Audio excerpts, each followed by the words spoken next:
Cette image qui nous vient de Libreville où une marche a réuni 1 millier de personnes au QG de Jamping, marche en hommage aux victimes des violences post-électorales. Jamping bien sûr, mais aussi l'ancien Premier ministre Casimir Oyemba et l'ex-président de l'Assemblée nationale Guinzouba Ndama étaient présents. Des violences qui ont fait 3 morts selon les autorités, plusieurs dizaines selon l'opposition. Et lors de ces événements, plusieurs centaines de personnes ont également été interpellées et placées en détention. Une semaine plus tard, la majorité d'entre elles ont été libérées. Une si longue attente, pleine d'angoisse pour leurs proches qui sont restés sans nouvelles. Nos reporters les ont rencontrés et ont recueilli leurs témoignages. Reportage de Simon Rodier et de Vincent Fayolle. Gros Bouquet, PJ, Fopi ou Cédoc, ce sont les noms des centres de détention provisoire à Libreville. Les centaines de Gabonais arrêtés la semaine dernière ne les oublieront pas.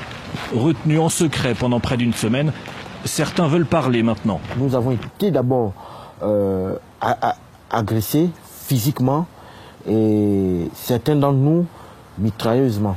À 5 h du matin, la gendarmerie est venue pour balayer le sale boulot qui a été fait par la GR, la garde républicaine. Arrestation puis détention, certains échappent à la fouille, gardent leur téléphone, appellent. Ces 2 petits-là ont été pris la main dans le sac, ils ont été directement conduits dans la salle jaune, une salle de torture. Comme ils avaient déjà alerté leurs parents, donc ils n'ont pas été torturés. Et le colonel et ses agents, ils étaient vraiment très furieux. Pour eux désormais, plus d'accès extérieur. Dehors, des proches sont inquiets pour leur vie, alors que les interrogatoires prennent un tour politique.